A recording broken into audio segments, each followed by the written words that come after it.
My name is Brenda Harrison, and I was introduced at the start of the project. I'm going to give a bit of input on information, advice and guidance. As a professional worker who's been working in the field for about 25 years, I assess, I train, and I also deliver information, advice and guidance.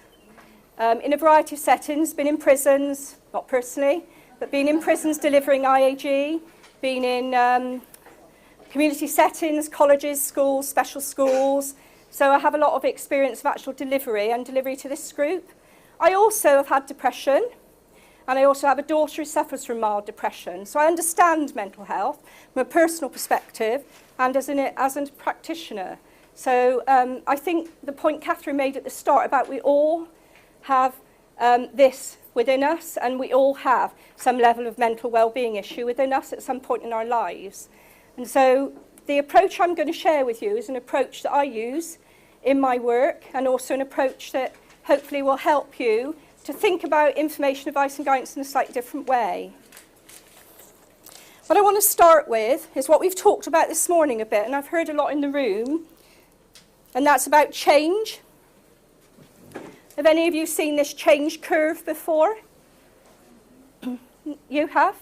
Yeah, a few of you have? Good. Okay. It's based on the work of John Fisher, and it's called a transition curve. And it actually models the change process that an individual goes through. A lot of research psychologically on change and how it happens and how it affects people. And I think it's quite pertinent for the project we're in, because this is the journey that people are trying to make. They're trying to get to this side, but on that way, on that journey, they're travelling up and down through this curve, and there are jump-off points. And these jump-off points are really useful in terms of thinking about how information, advice and guidance can help. So the first jump-off point is here. They come into the project with anxiety. They start thinking, great, suddenly it's going to change. I'm really happy. That's this one. And then they suddenly get panicked.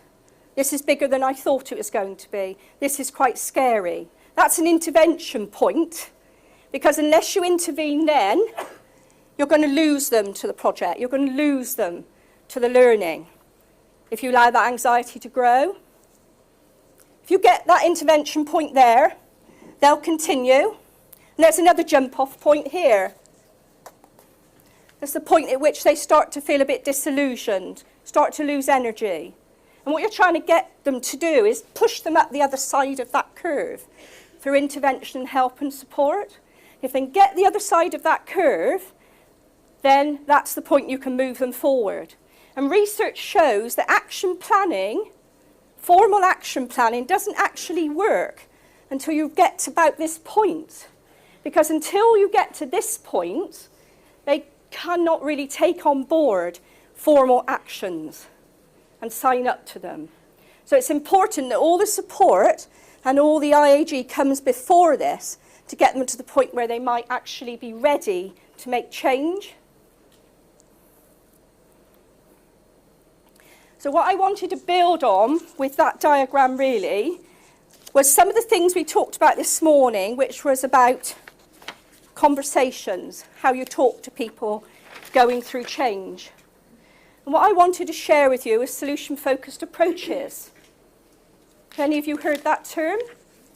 Yes? Good. Solution-focused approaches, the body of work sits with Milton Erickson in hypnotherapy. It's a huge body of work that he developed.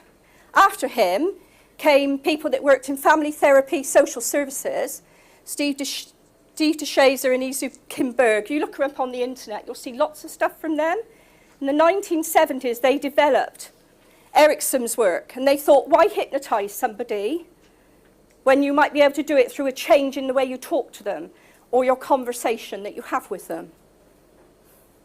And after them came Richard Bandler, who did a lot of work on neuro-linguistic programming. And what he discovered was the human mind doesn't work slowly. It actually learns quickly. And I'll read you something he said. He said, it's easier to cure a phobia in 10 minutes than in 5 years. I didn't realise the speed with which you do things is what makes them last. I taught people the phobia cure. They do part of it 1 week, part of it the next week, part of it the week after. Then they come and say it doesn't work. If, however, you do it in 5 minutes and repeat it till it happens very fast, the brain understands, because the brain works that way. And it's based on the sound fact of neuropathways in the brain. Neuropathways in the brain form with memories and experiences, and they form quite quickly. And you can strengthen them by repeating good patterns or bad patterns. But the more you repeat something, the more the neuropathway becomes stronger and builds other neuropathways to other parts of the brain. And the neuropathways are strengthened through all the senses, not one. So they're strengthened through memory, they're strengthened through sight, sound, hearing. It's a whole body experience. And that's why sometimes artwork is really powerful, because it engages people's visual senses and thinking senses, and it builds neuropathways to create an image.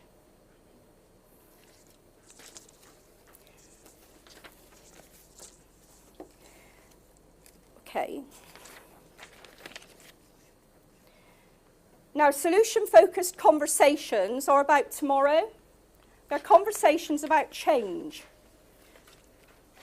Your language creates a different alternative reality for an individual. This conversation's about behaviour, not emotions. Emotions don't create change. Behaviour creates change. And as a practitioner, you have to believe that an exception exists in somebody's life. So all of us don't do something 100% of the time. There will be 1% of the time or 0.5% of the time when we do something different. And it's that we need to grab hold of, because it's that we use to create a positive image of the future and what the future can look like based on that exception in someone's life. It's not positive thinking, it's different to positive thinking. And clients will find exceptions if they're supported to do so. So I had somebody who had ADHD, and I was working with him quite a few years, really. And he said to me one day, my ADHD doesn't happen when I go to my course at college. And I said to him, that's interesting. Tell me what it's like at college. And he described college to me, and we talked about it in a solution-focused way, and he was able to identify what was different in the college setting than what it was in the setting that I was seeing him in, where he had ADHD displayed all the time. So you're building on when it isn't happening, not when it is. You're framing questions that are framed about solutions, not about the problem. This doesn't minimize the problem at all. You're not saying, I'm not going to allow time to talk about the problem. What you're saying is, I'm going to use the problem to find a solution.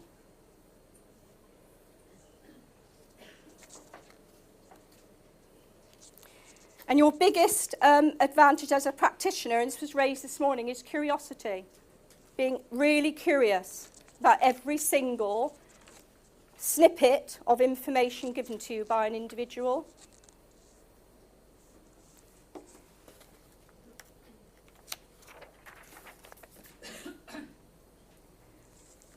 One of the key techniques that underpins solution-focused conversations is scaling tools.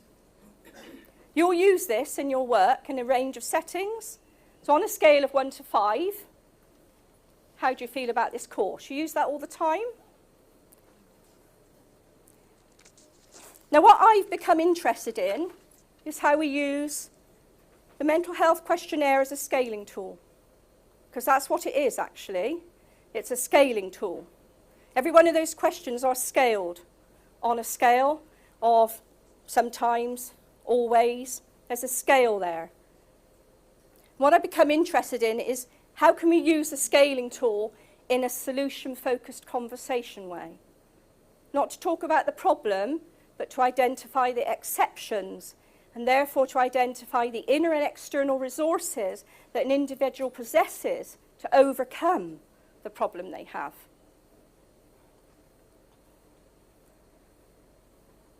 So we need to change the narrative. We need to change the narrative to one of solution-focused working and solution-focused conversations. What I've done an MHQ mental health assessment scoring. And this is one that came up with one of the people on our project. So we had a conversation and she scored herself in this way. Okay, I've called this person Sarah for the purpose of this exercise. That's not her real name. This was the scores that she gave us. And what I've been really interested in is how we use this in a different way. So the first line on the first side says little interest in or pleasure in doing things. She scored more than half the days she feels like that. Okay?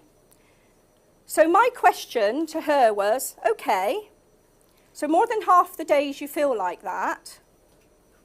What about the days you don't feel like that? Okay, so what I haven't done is I haven't said to her, tell me about the day you feel like that. Because actually what I'm interested in is the day she doesn't feel like that. That's the basis of the conversation I'm going to have. And I'll say, tell me about the day it doesn't affect you, and go beyond that with asking additional questions. So every little bit of information she gave me about the day it didn't affect her, she'd start by saying, okay, well, I said, okay, so was yesterday a day like that? No. Was the day before a day like that? No. Did you have a day like that in the previous week? Yeah, I did. Okay, tell me about that day. How did it start for you? What did you do? What did you have for your breakfast? We're getting down to real detail here. I'm trying to get her to use the neural pathways in the brain that create the visual image attached to what a good day looks like. That's where you're going with it. You're trying to say, what does a good day for you look like? What are the elements in it?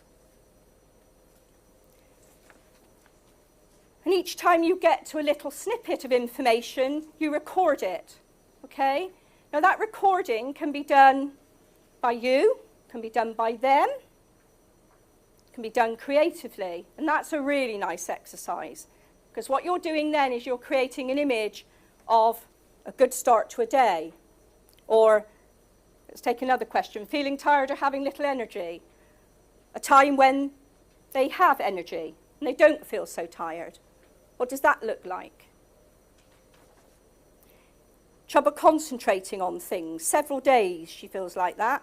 Okay, tell me about a day when you can concentrate. What helps you concentrate? Going back to the things Helen picked up on. What did you do that day? Describe it to me. What were the smells around? What were the sounds you were hearing? What were you feeling? Making it really, really concrete. The more concrete you make an image for an individual, the more they will be able to understand what change looks like and move up that change curve. So making it concrete is really important. The other scaling you can do with this as well, when you look at these questions, is take the third one, trouble falling or staying asleep or sleeping too much. A 3, nearly every day. Not every day, is it? So there is a day, there is an occasion when that doesn't happen. Okay? And the other question you can use, turning it a bit around, is saying, okay, so you scored yourself a 3. Why didn't you score yourself, 2? Or on a 2, why didn't you score yourself a 3? So what you're looking at is if they scored 2 more than half the days, why didn't they score it nearly every day? Because in that difference between the two scores, there's an answer, there's a solution to a problem, because you've identified what's stopping them from slipping back, or what's helping them move on. And what you're trying to find is that little tiny bit of information that means they can make a gradual step towards recovery. As I said, the other step in this technique is actually visualization. How many of you use visual imaging in your work with your people? And Helen, you said you do. You get them to create an art image. Anyone else use that? No? Okay. You do? I'm getting some nods. Good. Okay. Making the image real means, as I said, in getting all the pathways joined up. And one of the key pathways is seeing it with your eyes, vision, and a visual image. That means creating a picture. Okay, and it's really handy to do this. Okay, what I'm going to do is show you kind of things that we do when they say, okay, like, what's a good start to your day? Tell me when you had a good beginning to your day. So in the middle, you might put good start. And I'm suggesting you do this unless they want to, because helping them to visualize something can be really hard. It can take a lot of time with individuals who have those difficulties in doing things this way. Do it as a star or something, because it looks like a sun, and that's quite positive, but you can use any image. And then get them to really think, okay, tell me what you did when you got out of bed. Go back to then. I had a cup of tea. Okay. Put the tea up here. Okay. What was that cup of tea? Was it hot? Was it cold? Was it a particular flavour? Yeah, it was a fruit tea. Extend the image. Every time you extend the image, you're making it more and more real. Okay?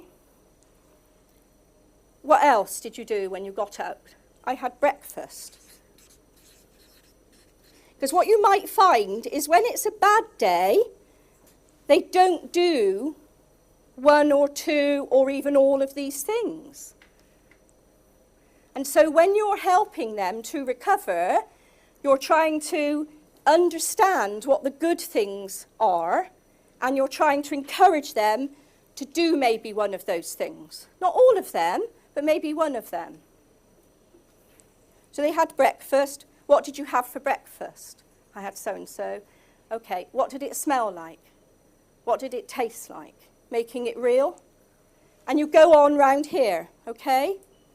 The other element to this is they might say, I called a friend. That's a really useful bit of information. I called a friend. What friend? What did you say to that friend? What do you do with that friend? That friend, if they're a good friend, is a resource, is a recovery resource. So what you're trying to do is you're trying to get them to make this real. And then when they come on your program, you know what a good start to their day looks like. And when they walk through your door, you'll be trying to encourage them to create this good start to their day every day that they come to you. Or have that good start to your day tomorrow. Could you have that good start tomorrow? What would you need to kickstart that good start? I'd need to have a cup of tea. I'd need to have some breakfast. Even one of them would be a tiny way towards getting better.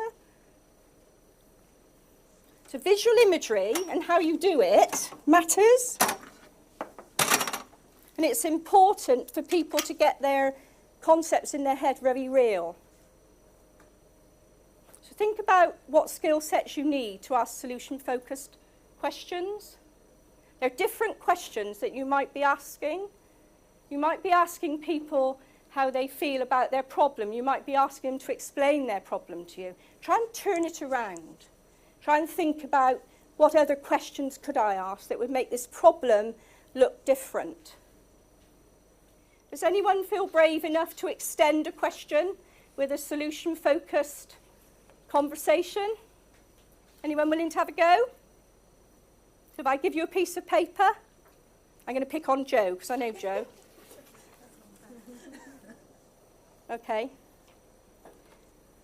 So that's the answer someone's given you.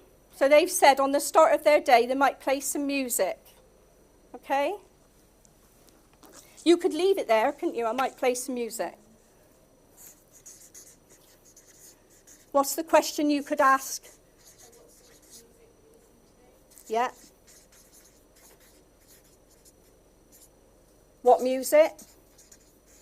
How would you employ some of those other senses?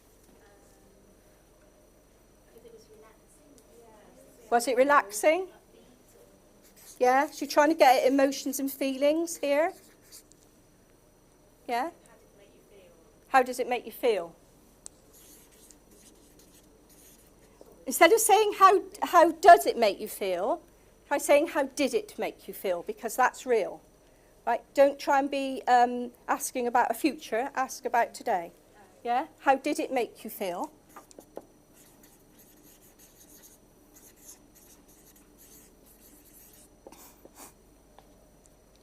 I might play some music, relaxing, okay? So you've got a conversation going, and what you've done by doing that a little bit as well, you've taken out their problem, you've actually got them to focus on something else that's happening in their life that's real. And again, you can extend that by saying, okay, so then you always go back to linking it to good start. So you say, okay, so when you play some music in the morning and you play this particular music and it relaxes you and it makes you feel good, that means you've had a good start to your day. What you're doing is you're helping them build a neuro pathway by saying that conversation to them. They're linking, playing the music, good start to the day. The more you join those together, the more they'll link that to a good memory. And that's what you're trying to do. Okay. It's a very useful technique and it is very powerful. But and it also can be used in a way to help people overcome those barriers into learning. So if you have in your head the image of yourself as being somebody who doesn't do learning, who was told at school that you were too thick and you weren't successful, then you need to begin to overcome those. If learning is for other people, and using some of these techniques, which is what would good learning look like for you? If you've done one course and you enjoyed it and you want to get on, what was it about it that you enjoyed? So is it what you studied? Is it what the group? Was it something about the teaching and learning? So you can begin to use those techniques to help people see themselves differently as being people who can learn and achieve in learning. If you've got people who don't know what they want to do, it's been a long time since they've been in education, it's 20, 30 years, things have changed. Use this technique to think about, if you like doing craft, what is it you like about it? How could we help you? So use these techniques to actually help people make decisions about learning as well. Thanks, Catherine.